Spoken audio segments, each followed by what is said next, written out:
Selamat siang Bapak. Selamat siang Ibu. Ya, terima kasih Pak atas waktu dan kesempatannya. Tujuan saya di sini adalah saya mendapatkan tugas dari pendidikan guru penggerak atau calon guru penggerak bahwa kami diminta untuk mewawancarai 2-3 kepala sekolah untuk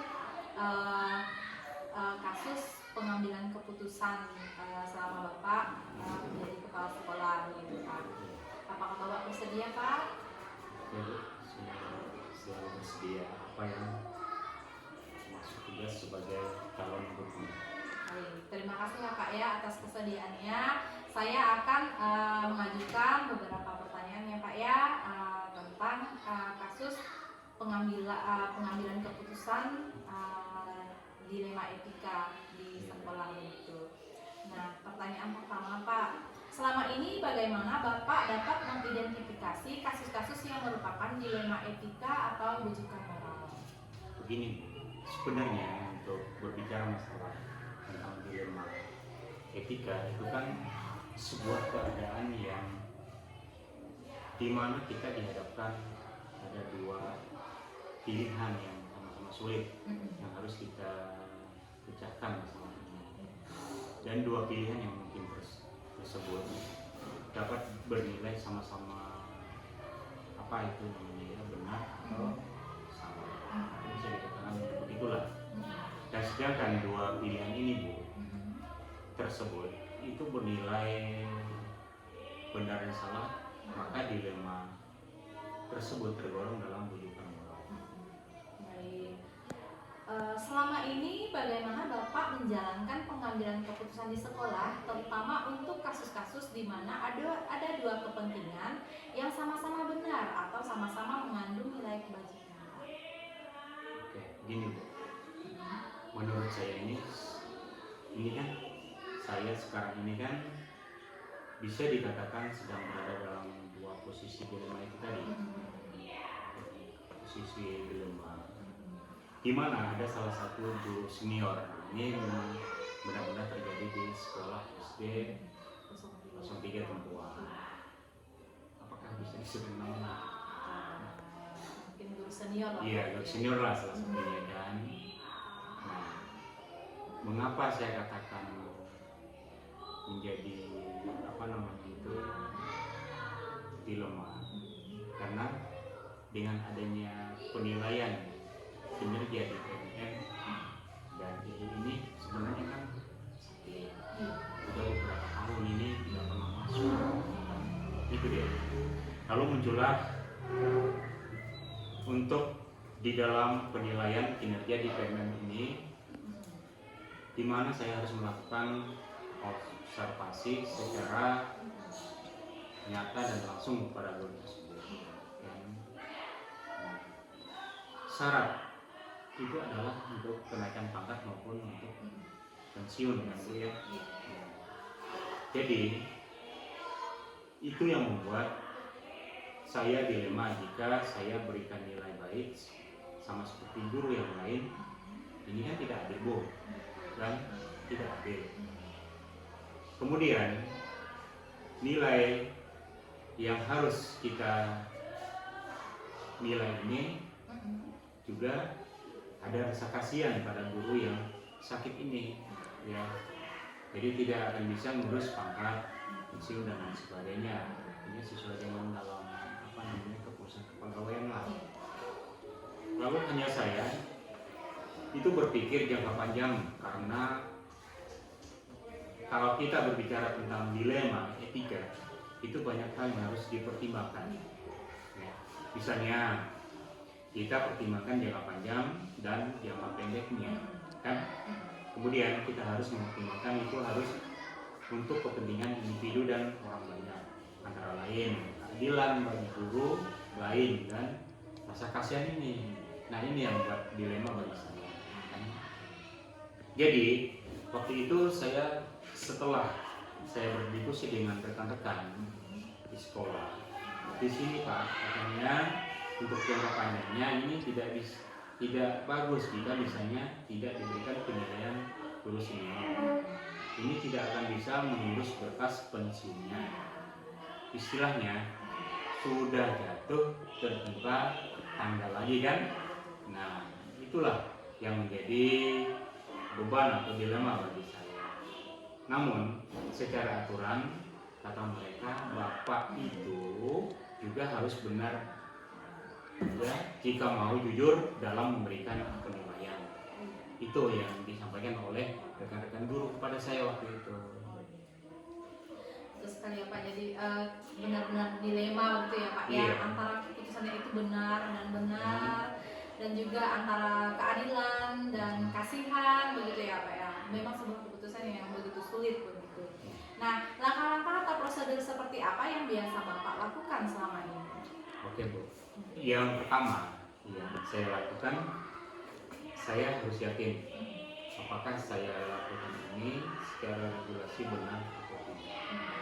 Yang penting atau yang utama itu, yang paling utama sebenarnya secara regulasi benar atau tidak ada yang salah. Kemudian saya juga harus mempertimbangkan fakta. Saya harus mengumpulkan fakta dari keluarga guru senior itu, apakah benar-benar beliau ini tidak mampu untuk melaksanakan tugasnya dengan baik. Tapi sebenarnya benar saja jika ada yang salah.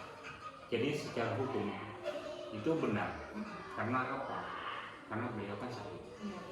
Jadi setelah saya mengumpulkan fakta, saya kumpulkan rekan-rekan guru saya tidak berani untuk mengambil keputusan sendiri, karena sekolah ini kan punya beberapa rekan guru kan, itu tidak bisa diputuskan oleh kepala sekolah itu sendiri.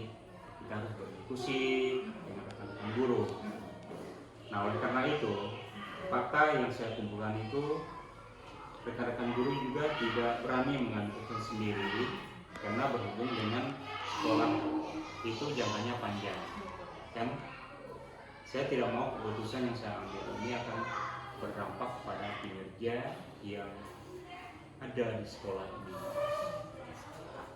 Jadi memang dalam pengambilan keputusan yang paling utama itu adalah berdiskusi begitu ya Pak ya. Yeah. Dan fakta-fakta kita juga harus lengkap begitu ya.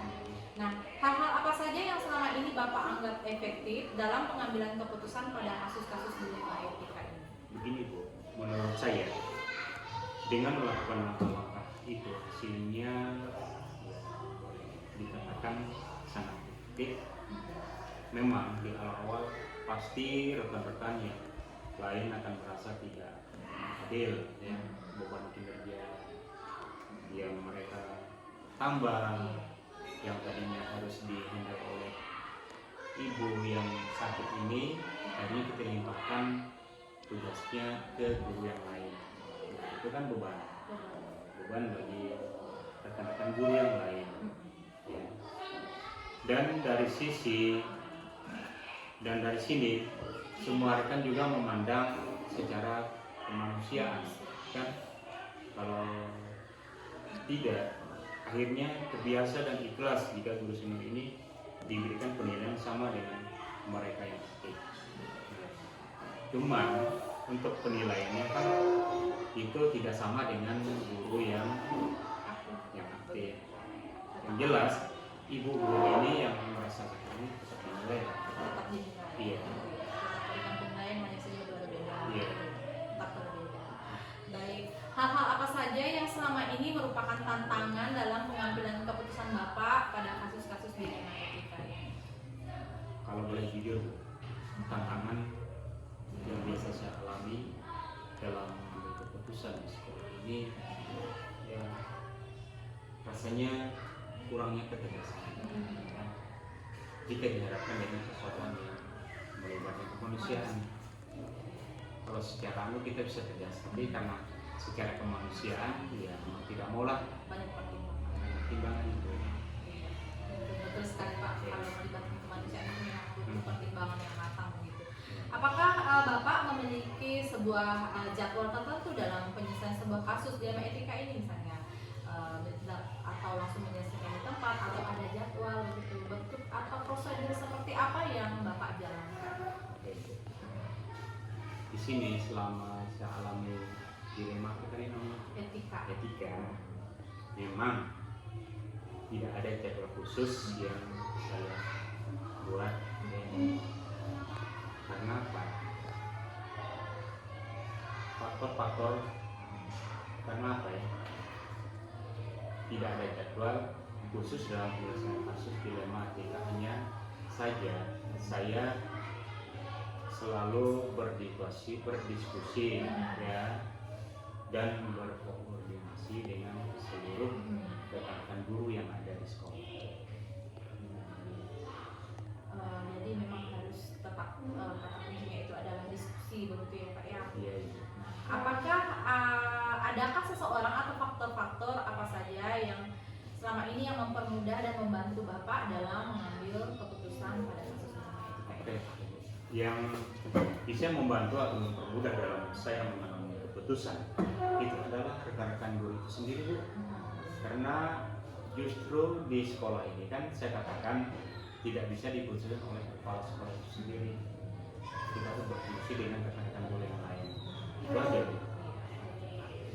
Dari semua hal yang telah Bapak sampaikan, pembelajaran apa yang dapat Bapak petik dari pengalaman Bapak dalam mengambil keputusan dilematika ini, Pak? Untuk pembelajaran yang bisa diambil itu adalah tidak semua yang kita anggap benar itu benar, karena harus dilihat dari berbagai sisi. Tadi Bapak jelaskan bahwa apalagi yang melibatkan tentang kemanusiaan begitu ya Pak, banyak sekali pertimbangan yang diambil. Baik Pak, terima kasih atas wawancaranya hari ini. Banyak sekali pelajaran yang saya ambil dari kasus Bapak di DPRK yang Bapak alami selama ini di sekolah. Terima kasih atas bersedia